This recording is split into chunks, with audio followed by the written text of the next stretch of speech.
Hello and welcome back to the Jack Canfield Podcast. I'm Jack Canfield, and today I have a very special guest joining me, someone I'm proud to call a dear friend in the world of transformation and leadership.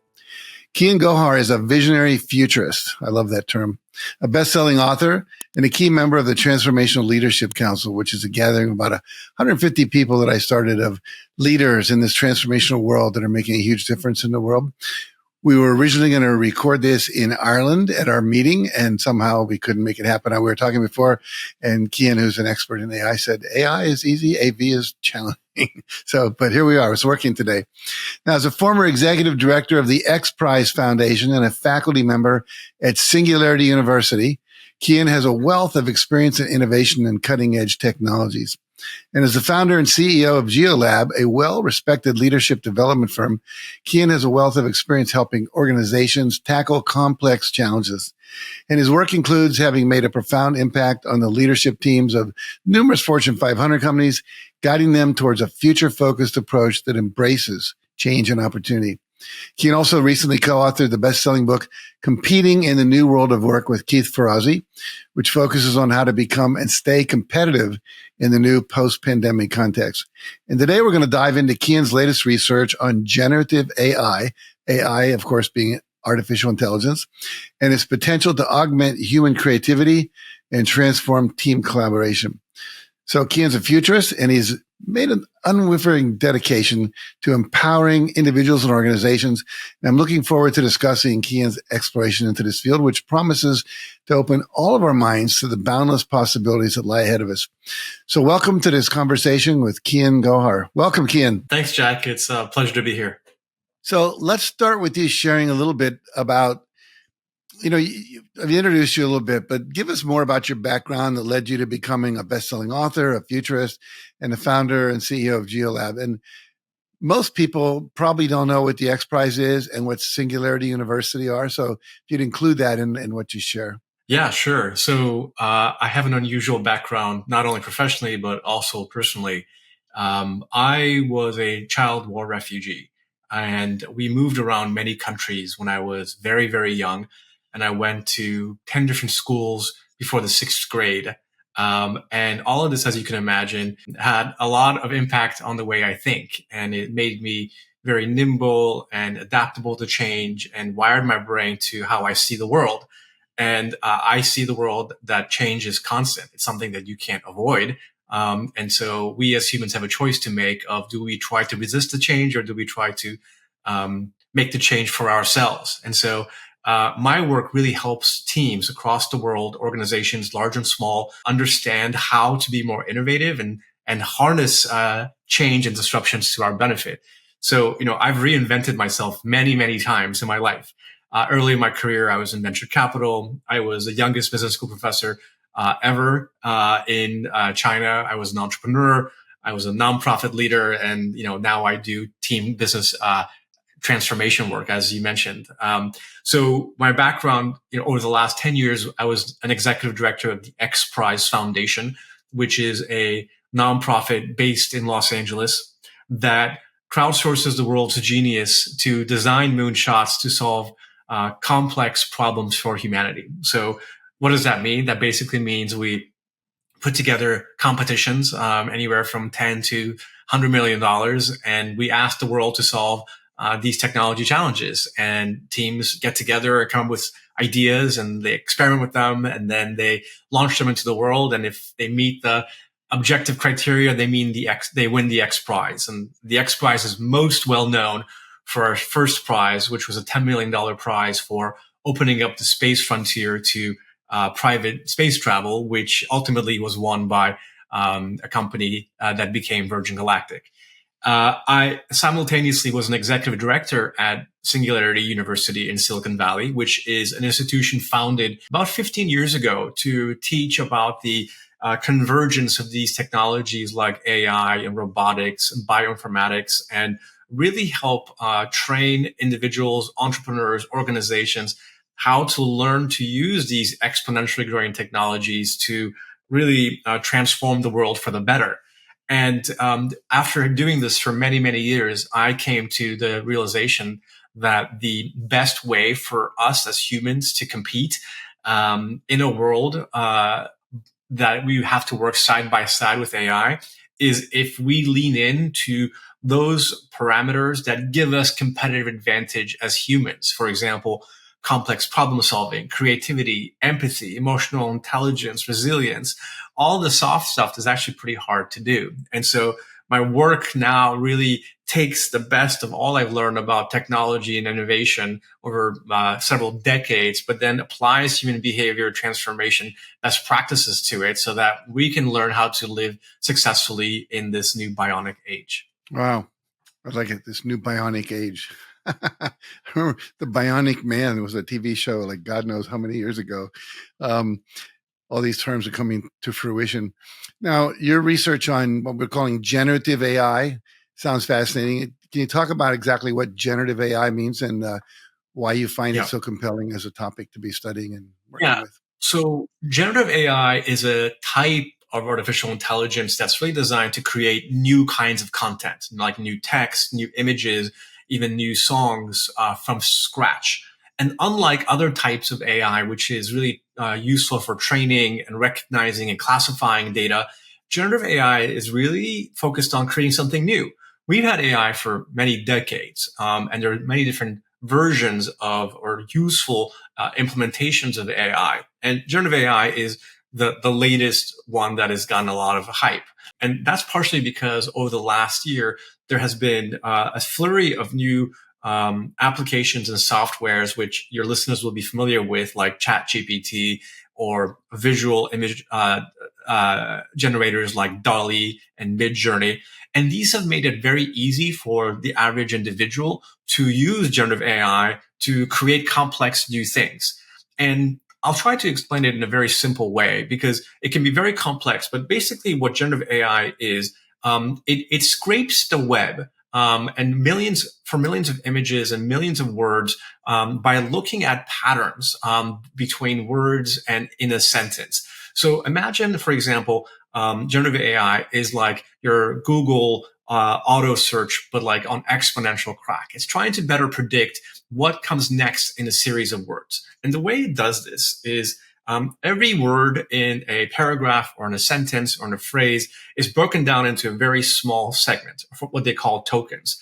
And then generative AI creates a mathematical model of what is the most probable word that should come after the previous word. And this is based on having scraped billions of words across books and the open web and Wikipedia and Reddit to really learn how to understand natural language.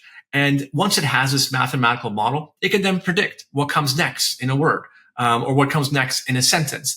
And so it's really powerful for us to think about how we can use generative AI to come up with new ideas, to analyze existing problems, and even to really come up with new forms of creativity. And I'm just so excited about the potentials for how it can help us do things that we have never before been able to do as quickly. Give us an example of that. I mean, I've played around with write a limerick using my wife's name. And, I asked it to create a painting of the end of time at the edge of a volcano with horses dancing on it in the style of Salvador Dali. And it did it, And so, I mean, I've had fun with it, but talk about some of the more, let's say, commercially valuable, working in the companies you do and so forth. And then talk about that. And then we'll talk about some of the dangers and how we can avoid that, make sure we use this for the good. But go ahead. Yeah, sure. So I've been researching generative AI for the last year with my dear friend, Jeremy Utley, who teaches at the Stanford Design School.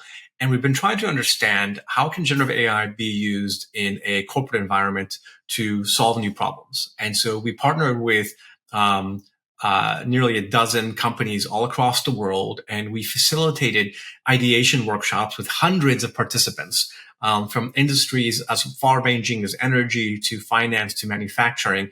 And we're really trying to understand how can teams, whether they're innovation teams or any kind of team, incorporate generative AI into their human workflow for problem solving. And so some of the problems that they were trying to solve for example, include how do we develop this new product? or we have this idea for a product. How do we go to market with this new product? How can we, for example, train our employees to be better at customer service? How can we train our employees to be better at sales? And so we created a very interesting data set of companies from many different industries, different kinds of problems. And we're really trying to understand, okay, how can it help us solve some of these problems? Because that's ultimately what innovation is. Innovation is about coming up with an effective solution to a problem. And what we found, which we just finished the research over the last couple of weeks, and we're about to publish, we're really excited to publish the results, is that generative AI is a very useful co-pilot in the problem-solving sphere. So if you are trying to come up with, let's say, the best idea possible to solve a particular problem, you need to think about two factors. One is the quantity of ideas you come up with, and also the quality of ideas. So why does quantity matter? Quantity matters because we know from our research that if you have a gradient of ideas, let's call them A ideas, like amazing ideas, and average ideas like B grade or C grade, and then D grade ideas, which are not so great ideas. When we think about problem solving, we want an entire spectrum of ideas across all of it. We want really good ideas, and we also want really bad ideas, because effective problem solving is a result of having a lot of ideas, including talking about, for example, the elephants in the room, or the really bad ideas, which are just a step away from having a good idea.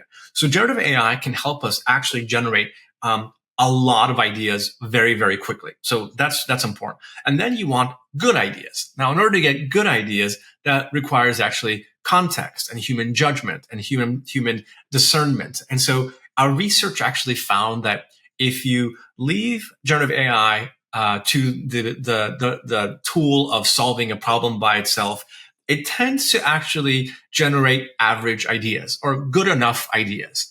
And the reason for that is because, like I mentioned earlier, the models are based to give you the most probable answer or probable next word in a phrase. So the average answer.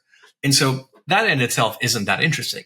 What we found in our research was that if you learn how to use generative AI and reinvent your workflow of how you as a team solve a problem, when do you bring in the tool to ideate and come up with better solutions, and then you as humans choose which of these solutions are the best ones, that's when you're able to actually have ideas that are consistently more towards one end of the spectrum, which are A and B grade ideas.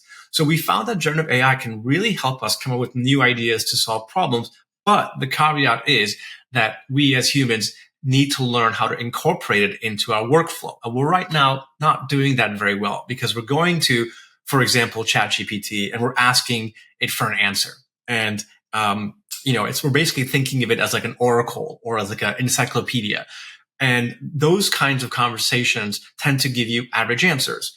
What we found in our research was that if you have a conversation iteratively back and forth with a large language model like ChatGPT, you end up coming with much more nuance and interesting ideas than if you just ask it to give me, how many states are there in the United States, like an encyclopedic answer. So all this to say is that teams have to reinvent their workflow of how they work as humans, how they bring in generative AI, when they bring it in, and then how they evaluate those kinds of ideas. And that's the kind of work that we're doing. And we just finished this research, and we're so excited to publish the results very soon. I'm curious, in just so for our viewers to take this out of the, I don't know, I should say philosophical, broad scope conversation, to grind it down into reality a little more. So let's take, for example, you said you could ask it how to improve sales or how to improve customer service, and then you get a bunch of ideas. And then you said iterative. I assume you mean you ask it another question based on the answer you got, and you keep asking more questions to get more deeper, better, wider answers. Give us an example of something that you did that would give us a sense of like how that was unfolding. Yeah, so I'll give you a model of how you can use it. A very simple 5-step process. Okay. We call it Fixit. And Fixit, it's an acronym, Fixit, and I'll walk you through it very simply. Okay. F is start with a focused problem. So in this situation, which you said, how do we improve sales? That is a too broad of a question. And so you want to focus on a narrow question. So for example, if I am developing a new product and my goal is to improve sales by 10% in this market and this product, give me some recommendations of how I can do that. So you can see how we narrowed the question significantly. We focused it. It's very, very important. You don't want to try to boil the ocean. So that's the first step. The second one, that's a good really, honestly. The second one is and it stands for individual ideation. So we want you to work solo first because we have human biases, we have expertise, we have knowledge. We want everybody to start thinking on their own, spend 10, 15 minutes to try to come up with solutions or ideas to a problem individually without your team and without AI, because we don't want the bias to come in first. That's really, really critical and very important in the innovation process. The third step is X, and it stands for context. When you are trying to solve a problem, you can't just go to ChatGPT and say, okay, again, let's use that sales example. Help me improve my sales by 10%. Well, it doesn't have context. And so you have to actually input information to the training data to be able for it to give you better output. So, output is a result of good input. So what we recommend is you have to feed a training model or a large language model context. And it's really simple. We would recommend a minimum of like 400 to 500 words of a description of the specific problem that you have.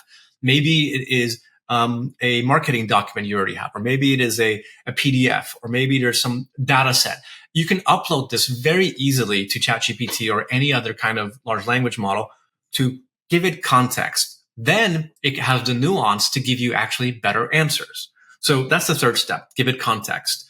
The fourth step is, again, I for Fixit, and that is for interactive conversations. Like I said earlier, you want it to ask you questions and you're having a conversation like you're having with somebody, because that's going to get you better answers than for you to asking a very encyclopedic answer. And so think about like how you and I are having a conversation. We're having like a friendly conversation, but then we can veer off and talk about like, personal stuff, or we can talk about having some emotional conversations. We want to have a natural language conversation with a chatbot. Remember, it's called a chat bot. It's not just a bot. So focus on the chat part. And that's what we mean by the interactive interactions in the conversation. And the fifth step stands for T, and that's the team incubation. That's when you finally go to your team and say, okay, I thought on my own. Here are the ideas I generated. This is the conversation I had with AI. Now let's all bring it together, put it all on the table, and let's identify and prioritize based on our goals, which of these ideas make sense.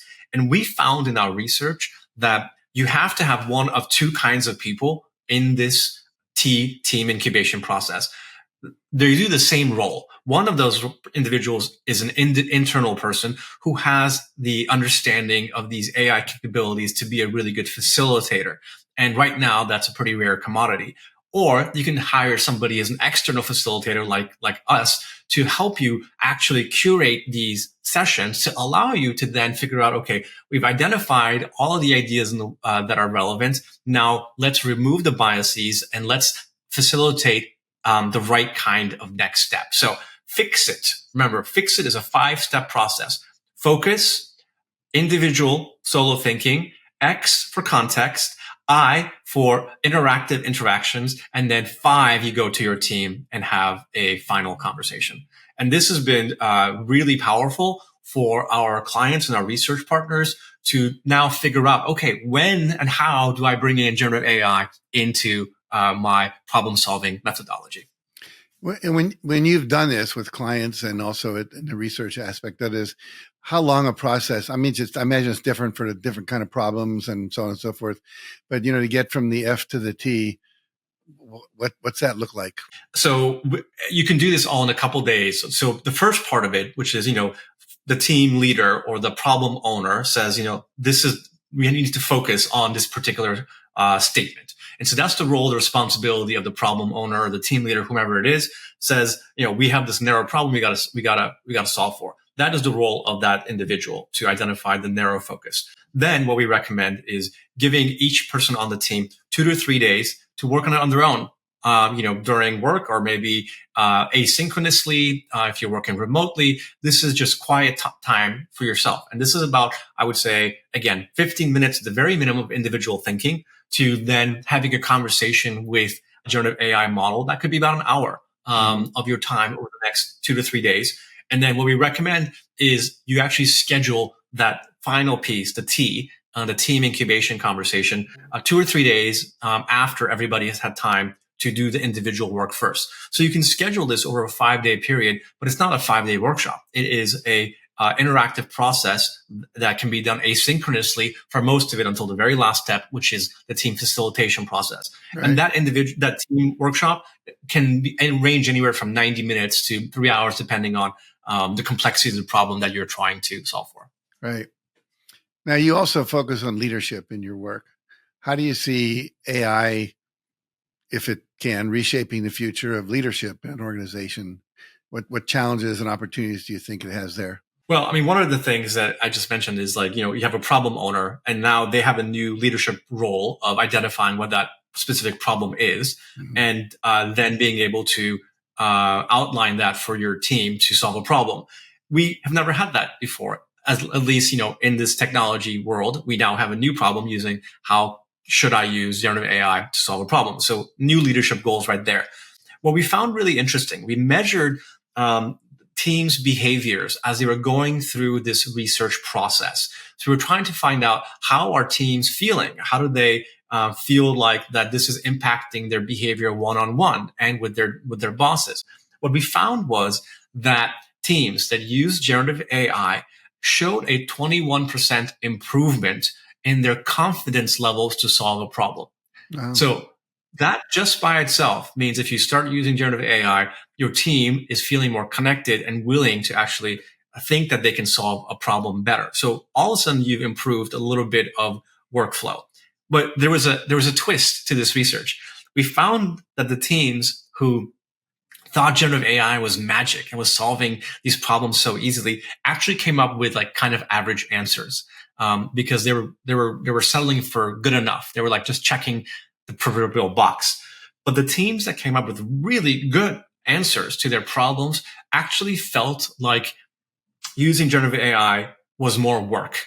And it was more work because they had to step back, reassess some of their assumptions, and learn new behaviors, like they're learning a new sport. So all of this is the new world of work. And as a team leader, as an organizational leader, we have to be aware that people have to learn new behaviors. It just doesn't happen overnight. And so you have to facilitate that kind of training and that kind of practice to help your team actually reach the potential for using AI in a way that's very, very effective. That's really on the team level. Now, if you just go macro a little bit and think about, what is the impact on the quote unquote future of work? Now, I honestly hate that phrase. I don't think it means much, because I think the future of work is the present of work, right? And so, yes, there's a lot of hype in the media. There has been for generations about technology taking away jobs. And the truth is that absolutely is a case for many kinds of tasks. We believe that we're at an age right now where generative AI can automate many kinds of specific tasks in a job. It may not take away an entire job, but it might take away a particular task and automate them. And I think that's a good thing. But that creates sort of the conversation of well, who do you hire and how do you hire when you're thinking about this new world of work where some tasks will be automated and some tasks will be done by humans. That's going to have profound implications for how leaders of an organization think about their human capital strategy. Interesting. It's fascinating as I'm sitting here talking with you. I'm thinking about my own company, our 12 employees, and I was thinking about times we get together for a day to solve problems. And, we're at a major transitional point right now. The pandemic really created a situation where people stopped going to live seminars, and we were a live seminar company. And, we had $800,000 of deposits for live seminars on March 12th or whatever it was. And they said, nope, can't do that anymore. And then 2.5, 3 years later, here we are, and we're starting to want to do that again. And it's very difficult. A lot of people have said, well, I don't want to spend the money on airfare and hotel bills and eating out for a week to go to some seminar. And I think normally we come into a room, we sit and everyone has their ideas and we talk over each other. But I like this idea of everyone doing their own AI research, if you will, from their perspective. And, we all have our different perspectives on how we interact with our clients and so forth, what we know and don't know, and big picture, small picture. I'm excited about this, quite frankly. I can't wait to actually use this. So this is fun, just imagining it, let alone you doing it. So as you've been doing this and working with teams, do you have a success story you can share that would say, well, wow, that was amazing what they did? Well, it's all confidential information, just because of the nature of the companies we work with. So I can't get into details of it, but I can tell you that the level of teams' confidence and their abilities to feel like that they've actually solved problems or that they can solve problems, is significantly higher when they go through this facilitated conversation and facilitated workshop of learning how to use generative AI properly. So, last year, all of a sudden, OpenAI drops this app, ChatGPT, basically drops it, like a bomb into the universe. And everyone's like, oh my God, how do I use it? And, we've had a year now of researching with it and working with it. And now we know that there are specific best practices of when and how to use it in the ideation, the problem solving, the collaboration phase. And we're excited to help teams learn that, which is the focus of our research and our upcoming publication. And so, I can share with you that teams feel very empowered and are excited to lean into it. Now, one of the things that people are concerned about is well, is it going to take away my job? Or, it's going to kill creativity. And, I want to share an example, which is a public example. There was an artist last year by the name of Jason Allen, who created a digital image and entered it into the Colorado State Fair art competition. And all of a sudden, he wins $300 and the blue ribbon in the fair's contest for emerging digital artists, making it one of the first times a AI-generated piece of art has won a prize. And it just created massive, massive backlash amongst artists who basically accused him of cheating by using AI. And he had been very transparent and said, when he submitted the piece, he said, I have used AI generated technologies to help me create this piece of art. So he was very transparent. And, it led to this conversation philosophically, is art dead? Is creativity dead? Is this all outsourced? To the example you used earlier of using ChatGPT to write a limerick or Midjourney to create an image. Well, I personally think that we're living in a new world of creativity. I feel like artists like Jason and yourself and others, they've created something radically new. And it's not just by drawing, but it's also about learning how to use words and descriptions and prompts to create something radically new. That to me is creativity. And so that is threatening to a lot of people who haven't spent the entire lifetime learning. And naturally, that is a very understandable feeling. I have a lot of empathy for that. But I think, again, going back to my mindset from childhood of constantly having to move and constantly having to adapt and learn, that's the reality of life. The world will never get as slow as it is today. It's just going to get faster. So how can we train ourselves, our families, our friends, our institutions to learn faster and unlearn things that no longer serve us? That's really critical, I think, into the future that we are rapidly entering in. It's interesting you mentioned the art example. I have a stepdaughter, who's 29, Riley, and she's a natural artist. She just, ever since she was a kid, she could paint. And recently she had a series of dreams that were very, very profound for her. And so she went to art AI, that was an art program. And she said, create an image of this dream I had. And she described the dream in great detail. And then it came back with a picture of her in it, all kind of hunched over. And then she rendered the painting as an oil painting. And so it was her dream, her image, but there was such a long dream, it had so many parts to it, and it collapsed all that into a singular image that captured the essence of the dream. She then painted it with oil paints. It's amazing. It's an incredible piece of work. And that would never have happened without the AI part of it. So it's like a collaborative part of your consciousness. It's fascinating. I love that. I love that. That is creativity. And, I think, for the first time in human history, we have technologies that are automating white collar work. Historically, technology and robotics and automation took away blue collar jobs. So now we have a lot of tasks that can be automated through AI, and jobs like, not jobs, let's call them tasks that are in legal research or accounting or many other fields. And so this has given a lot of white collar professionals some anxiety for understandable reasons. And so one of the things I've done over the last year is to actually learn how to make physical things. And so this is another way to kind of future proof myself. Obviously, I'm not an artist by profession, but this is what I do for fun. I've learned how to make neon, which is a very physical creative piece. And I just share this as an example because AI will never automate how to make neon. It's a physically hard material or domain of creativity. And so one of the things I suggest is think about, like, if you are somebody who is a knowledge professional, how can you learn other new skills that might not be automated with AI? And that's another form of like learning how to use your brain in a different way and challenge it, so that those neuron nerves complexes are still growing, and that's really what learning for life is all about. And so I love how she has used AI to download a dreamscape and then actually turn that into a physical piece of art. That to me is creativity. You've written a book called with Keith, another author, called Competing in the New World of Work. You mentioned you have another book where you're going to, I think, capture this research you've been doing. Talk about, well, I first want to ask you this. You use the word future-proof yourself. I never heard that word. It makes total sense when you think about it. Can you just talk about that concept for a minute? And then I want to ask you about the books. Sure. So to be future-proof is actually like a oxymoron, or a logical fallacy that I say, because you can't be future-proof, but I still use the term because it gets people's attention, because the world changes consistently, right?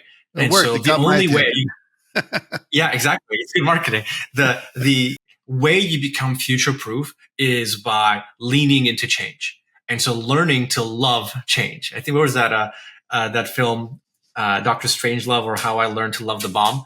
And so it's like, how could you learn to love change? And by becoming what we call radically adaptable, which is the topic of our book with Keith and I that we wrote and published last year, looking at the most advanced innovations in terms of the workplace during the pandemic era.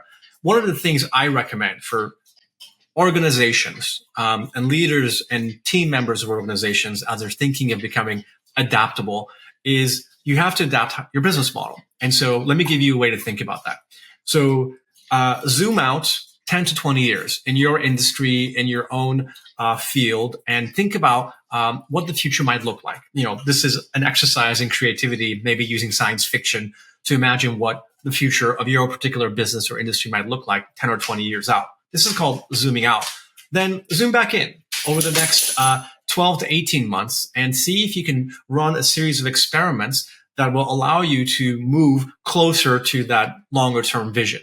And so the more experiments you run in the short term, you'll learn and you'll be able to pivot and move in different directions to ultimately get out, hopefully, to that vision that you defined longer term. This is all about becoming adaptable. And so, I in my business have run 10 experiments just this year alone, just 10 experiments. I want to ask you, Jack, how many experiments have you run at the Canfield Institute, or your listeners? How many experiments have you run this year to incorporate new technologies and get out to this further vision of what you think the future might look like?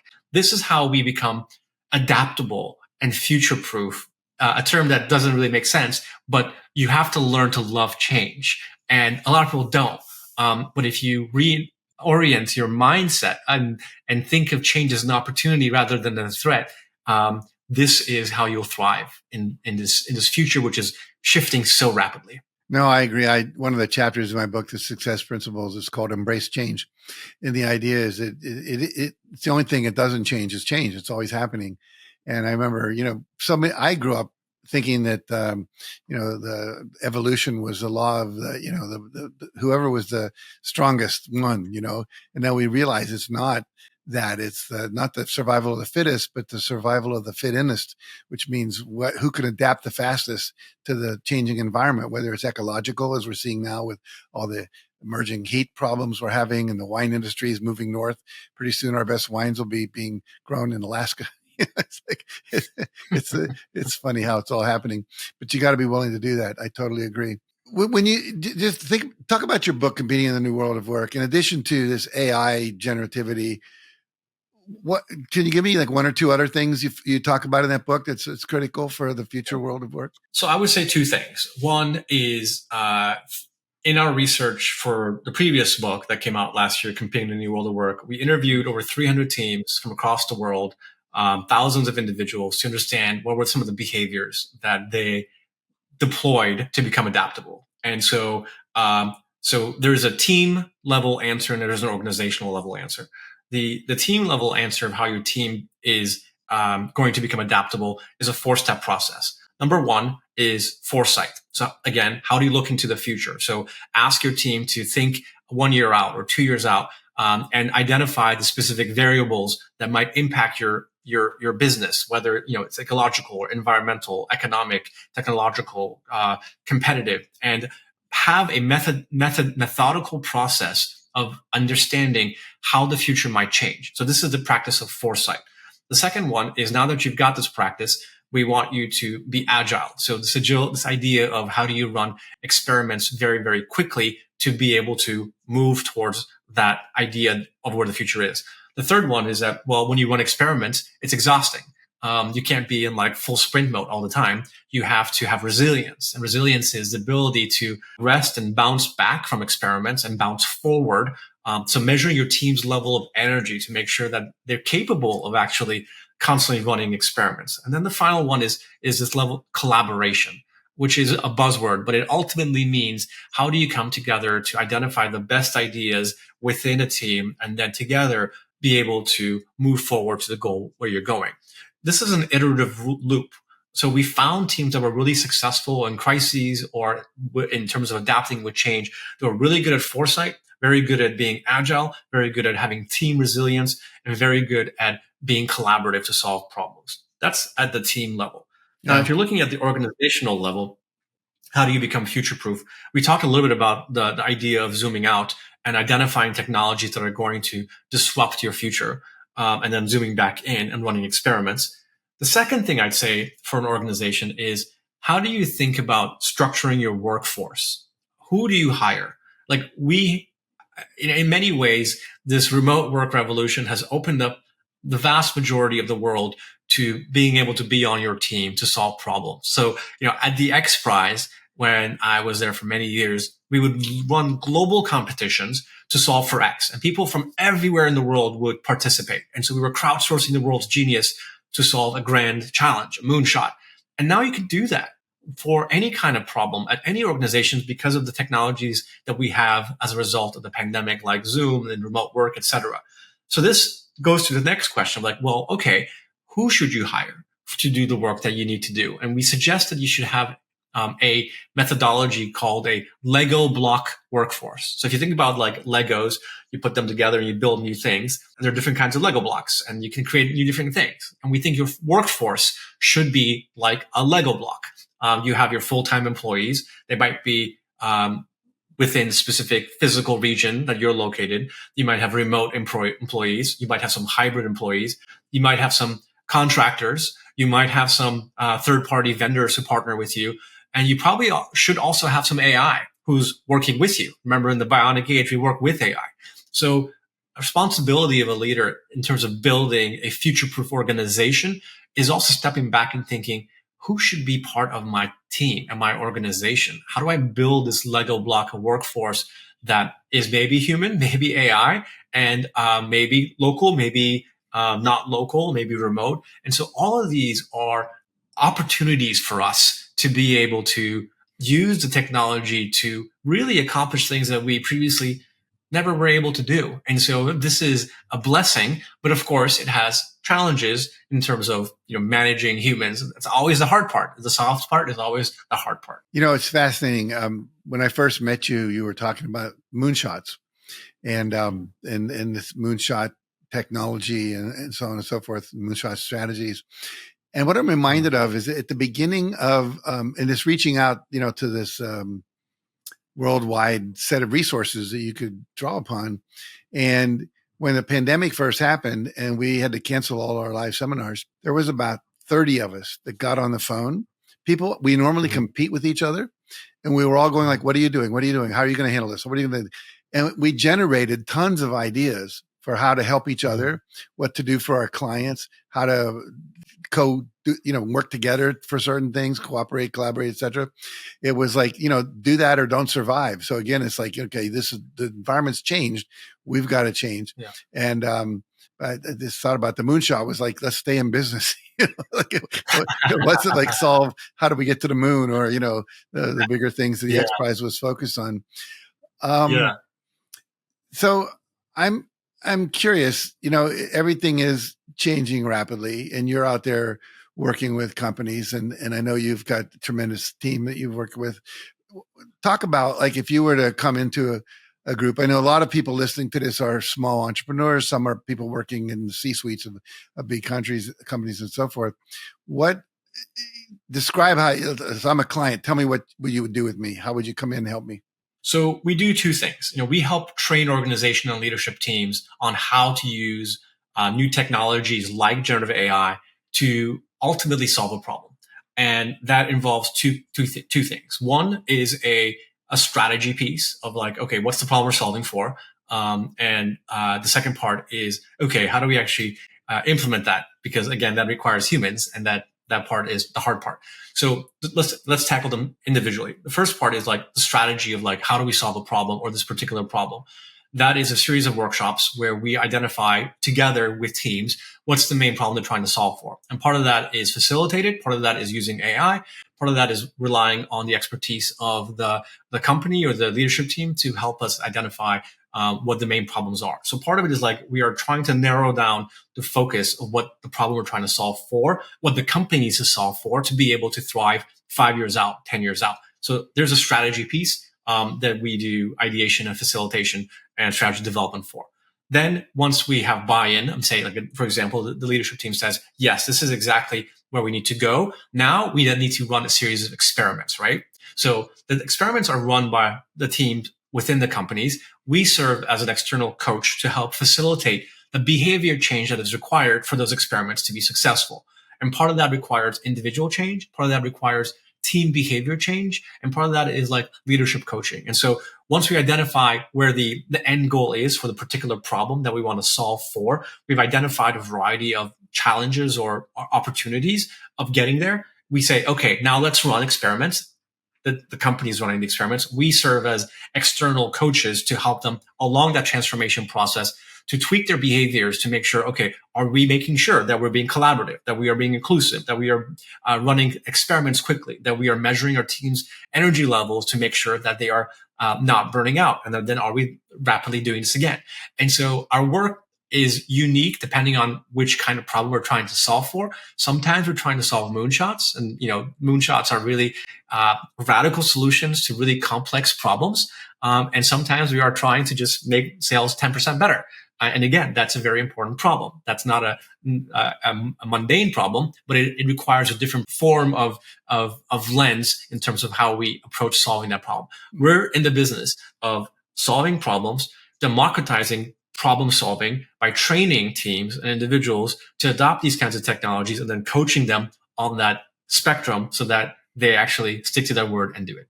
And then it becomes human habit. Eventually you go to the gym, and then the gym becomes part of your life. And so you need to go to the innovation gym and the agility gym, and all of that requires coaching. Have you or people you know about been using this to take on using AI and the problem solving techniques you talked about for what we might call bigger global problems like the ecology, like the cultural divide, like global warming, racism, things like that, nonprofit, governmental issues? Yeah, sure. So at the X Prize, I'm still a big fan and part of the family, even though I'm not formally there anymore. They've launched several competitions over the last 2-3 years. One is in the world of forest preservation. And so being able to identify the different kinds of species that we still don't even know yet that exist in the forests. And this competition is not like you go into the forest and actually count species you've never seen before. It's actually using AI and data to be able to identify those kinds of species so that we can preserve it for the future. So this is now using this technology to a particular use case, which is how can you identify species that we don't even know that exist and then be able to actually then save the forest. So super important. Another one that the XPRIZE is looking at, for example, how can you use generative AI and AI technologies to be able to predict when a fire might happen? We know that climate change is happening. Some parts of the world are experiencing unusual weather changes, like we are in California, like we saw in Hawaii with the devastating fires in Lahaina. And so our ability to predict when a fire might break out can save lives, tremendous amount of lives. And so this new competition is deployed to be able to better predict when a fire might erupt, maybe using satellite imagery and being able to see when it happens quickly, and then being able to deploy, for example, a drone, a robotic drone, to go and put out the fire before it even becomes bigger than a small bushfire. And so all of these technologies have the capability to be deployed across a multitude of problems, whether it is a grand moonshot that's benefiting humanity, like biopreservation or fire prediction, or towards business problems that are still very important to individuals all across the world. And so the responsibility falls to us. And like my moonshot is like, how can we democratize this problem solving? And I think AI is a beautiful tool to help us give everybody the opportunity to use these tools to democratize what previously was expertise within experts. And now you can have this really at the fingertips wherever you are in the world. And then the next step is, okay, how can we now teach people to use it, A, ethically, and then B, really put it into practice to solve their problems, rather than them just thinking, oh, I tried generative AI. It just drew me, a picture. It didn't really do anything for me. But that's really our goal, is to help people learn about how to use these technologies for the better of their organization and for the world. So 2 last questions. What advice do you have? There are people out there watching this and listening to this, and they're saying, okay, I'm interested. I want to get more involved with this. What would you advise them in terms of staying up on what's going on in the field of AI, and especially in relationship to this human creativity problem solving, for someone who's just getting into or listening today? Are there some resources, places to go, Sure. things to read, websites to pay attention to? So I would say, first of all, read very widely, beyond what you might find in a mainstream press. I think the press and the news does a great job of covering events, and sometimes they are interested in getting more eyeballs to their periodicals because they get advertising revenue out of it. So they have a tendency to hype things up. And so, and oftentimes those really hyped stories are not really valuable, in my opinion. I think they serve to actually do detrimental impact to how we can use these technologies for the better. And so, sure, read those, but then also read other publications. So, for example, the MIT Technology Review has really good technical, but easy to understand periodicals on keeping up with it. Harvard Business Review, where I've published in the past, also takes a lot of the technology and translates that into business capabilities. You're always welcome to look at my website, geolab.com, where we publish our research available to everybody to see. And so I would just really recommend reading very, very widely. And then experiment. Go and actually download some of these apps like ChatGPT on your phone, or Dolly or Midjourney. And here's the one thing I say, I think it'd be a really powerful way of learning how to have a conversation with a generative AI model. Instead of asking it like a business question, which is, very useful to do, I want you to engage with it like you're having an emotional conversation with it. And think of the most important, or like one important emotional thing that's top of your mind for you right now. And use that as a prompt by having a conversation with the generative AI about that emotional topic. Because I want you to think about this as a co-pilot in helping you solve problems, and think about not just the the technical answer that might solve the problem, but rather how can we address some of the human behavior issues, the human emotional issues that we need to address, the soft skills that we need to address in order to really use these technologies well. So download ChatGPT on your phone as an app and have a conversation with it about something that's emotionally important to you and see what it gives you. And then I think that'll help rewire how you might approach using it for problem solving in the future, because it'll give you, the right technical answer maybe, but then it'll give you different soft answers of like things you still need to think about in order to put some of those concrete answers into reality. Great. I think you already answered my last question. I was going to ask how people can reach out and find more information about you and your work. You mentioned geolab.com. Anything else we should tell people about? I'm very active on LinkedIn. You're welcome to follow me on LinkedIn. I post a lot of content and research there as well. Okay, great. Well, this has been fascinating. I'm sitting here, my wheels are spinning. I'm excited. I'm thinking about several ways of beginning to experiment with this in my own company, in my own life. So thanks again, Kian. I really appreciate the work you're doing. I appreciate you being here with us today and sharing everything you share with us. Thank you so much, Jack. It's been a privilege and an honor, and I really deeply value your friendship. It's been a pure joy to share time with you. Me too, my friend. And to all of you listening today, thank you for joining us. Make sure to tune in again next week for our next podcast, where I'll either be sharing a breakthrough idea or a tool with you, or engaging in a conversation with a leading thought leader in one of the many areas of human transformation, such as breakthrough principles and techniques of creating more personal and professional success, greater levels of happiness, fun, and joy, increased self-esteem and self-confidence, greater health in business, fulfilling relationships, spiritual growth, etc. So until then, download some of these ChatGPT. I've used Dolly really successfully, and experiment. It's the first time we ever had a computer. You felt like you're 3 years old, but we learn by doing. We learn to play the piano by playing the piano. I think the same thing's true here. So thanks for joining us. See you again next time.